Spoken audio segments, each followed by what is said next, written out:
we are running. Politicians around the world are trying to gradually reduce the usefulness of cash until they can eradicate it completely. Every transaction you ever made tells something about your habits, your politics, your associations, your movement, your physical location. And on the one hand, all of this data gets collected and shared among all of the intelligence agencies and corporations, or leaked. And on the other hand, if the people in power choose to, they can decide to debank you overnight. They turn off the switch. Now imagine what happens if your bank account is shut down and cash doesn't exist. Well, you can't eat. You can't buy food. Done. You can't use transportation. You can't rent an apartment. They can literally destroy your life in a second. And if you think this is crazy, this is happening today in China. They have a system called Sesame. It's called a social credit score. And they use your social media postings to give everyone a score as to how well they toe the line of political correctness to the doctrine of the Communist Party. People who have a negative credit score on that system are denied access to public transportation. They're denied access to airlines, they're denied access to trains, they're denied access to jobs in the government, they're denied access to apartments to rent. They're doing that today. Now, today, those people have cash to go back on. What happens when there's no cash?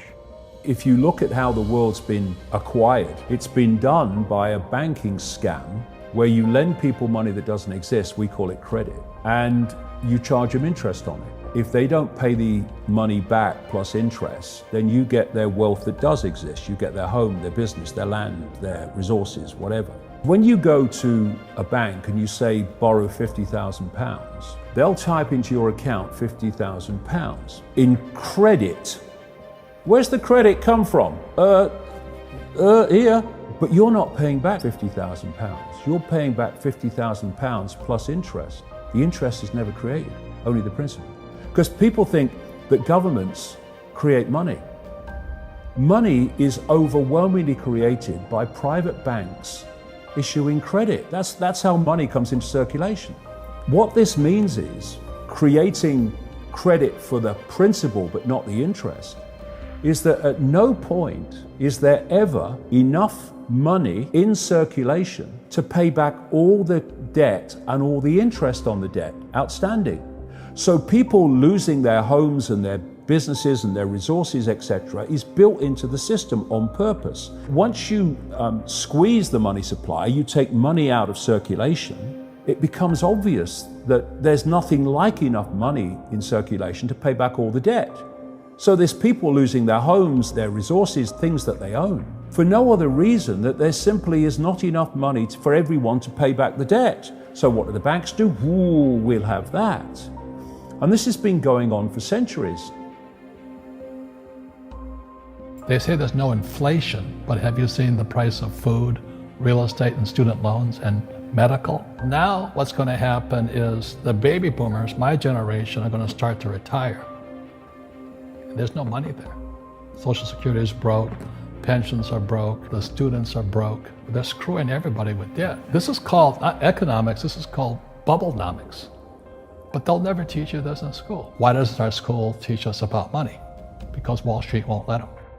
We know who they are. It's Christine Lagarde, her first deputy managing director, David Lipton, professors like Larry Summers and Ken Rogoff at Harvard, public intellectuals here in the UK, Adair Turner, Anatol Koletsky, Mario Draghi, head of the European Central Bank. So it's a collection of central bankers, finance ministers, academics, think tankers, and public intellectuals, and several hundred of them around the world who collectively run the international monetary system. So then what about the hooded robes part? And the answer is they're like-minded individuals. They don't need top-down organization because they all agree with each other. This very misguided idea that if you eradicate cash, you'll eradicate crime, which of course you won't, because people will substitute cash with something else. And also, if the only people who are allowed to be intermediaries are the large corporations, they will commit the crime. It's like if you want to rob a bank nowadays, the best way to do so is to have a banking license. Then you can rob the entire bank and or country with complete immunity or impunity. So it encourages this concentration of power, puts the intermediaries in a position where they can commit what I call mega crimes. If you rob one person and steal 20 pounds from them, you're going to jail, and you're going to spend a long time there. If you rob 2 million people of their homes and mortgages, you're not going to jail. You're getting a 10 million bonus from the bank, and you're retiring in peace and quiet in the countryside. They were going to get rid of cash. And look at it. Cash is flying out of circulation. In some places like Sweden, it's almost totally cashless. They're shutting down bank branches, so you cannot interact with a bank branch locally with cash. You have to do it online because that's electronic money. And eventually they're going to take cash out of circulation. Why? Because when you go into a store now or anywhere and you give them a credit card, electronic money, and they say, sorry, the system won't accept your card, well, you can still pay cash. But when there's no cash in circulation, your electronic money, which is meant to go through a microchip eventually, when they say the system won't accept your microchip or your card, you have no other means of purchase. So whoever controls the system is dictating whether you can purchase or whether you can't, whether you can eat or whether you can't. There couldn't be good things with things like Bitcoin and stuff like that, as long as cash stays in circulation. That's the key. While cash is in circulation, you have other points of ways of purchase. Once there's no cash and you have only cashless digital currencies, then whoever controls them controls everything. And not only that, they can wipe your bank account.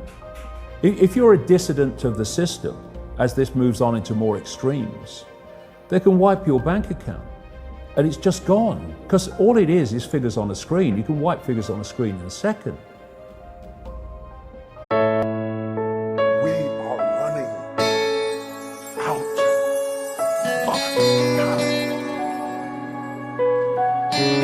What are you going to do with the time you have left? I say that if you don't reposition